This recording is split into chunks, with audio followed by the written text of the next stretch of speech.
Lorsque Jésus dit « Je suis la résurrection et la vie », il prétend être la source des deux. Il n'y a pas de résurrection en dehors du Christ. Il n'y a pas de vie éternelle en dehors du Christ. Au-delà de cela, Jésus fait également une déclaration concernant sa nature divine.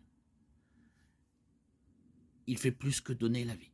Il est la vie, et donc la mort n'a aucun pouvoir ultime sur lui. Jésus confère cette vie spirituelle à ceux qui croient en lui, afin qu'ils partagent son triomphe sur la mort. 1 Jean 5, 11, 12.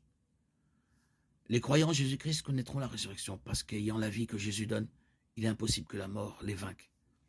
1 Corinthiens 15, 53, 57. Marthe, en deuil, aurait souhaité que Jésus soit arrivé plus tôt pour pouvoir guérir son frère. Et lorsque Jésus a parlé de la résurrection, Marthe a supposé qu'il parlait de la résurrection au dernier jour. Dans les deux déclarations, Marthe révèle qu'elle considérait le temps comme un obstacle insurmontable. En effet, Marthe disait « Il est trop tard pour aider Lazare, le temps est passé. Alors maintenant, nous devons attendre. » Jésus montre que ni la mort ni le temps ne sont un obstacle pour lui.